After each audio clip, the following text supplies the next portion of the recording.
The whole goal of our group is that science is for everybody, right? Science affects every person every day, whether or not they think about it, but also policy affects every scientist every day, whether or not they want to admit it. A lot of scientists don't want to be political.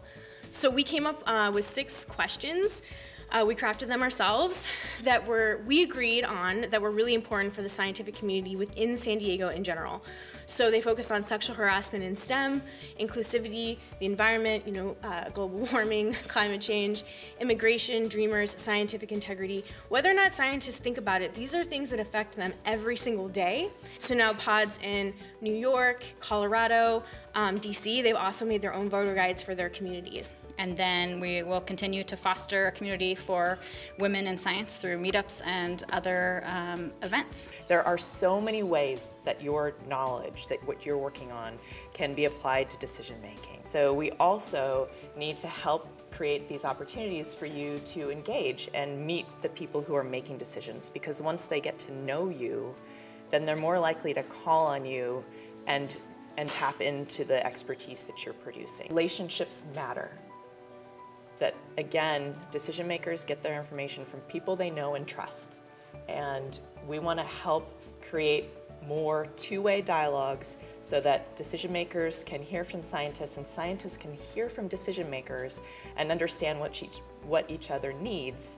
And that we as an organization, the California Council on Science and Technology, can help foster those interactions. The challenge is how do you get your voice heard at the level of an agency.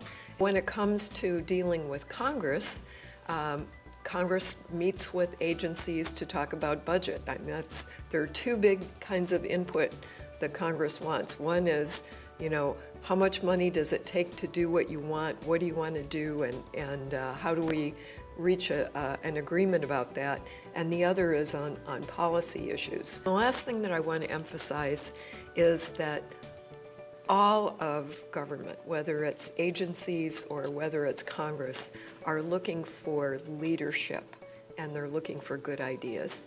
And don't be afraid to speak up. Don't be afraid to push your ideas forward. It's the science itself as well as the people who speak to policy. Well, first of all, keep doing good science.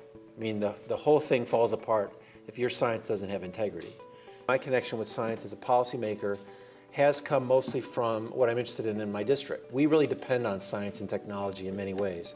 Our biggest private employer is Qualcomm. We have biotechnology all around here. We are a leader in genomics. By virtue of my trying to serve my district, I learned a little bit about science. Keep doing what you're doing. Do your science with integrity. Tell your neighbors and your community about it. If you have a wonderfully accommodating political context like we have in California, push it, take advantage of it. But don't give up on poor Washington, D.C., because even though I think we're behind the curve on a lot of these things, we can make a big difference.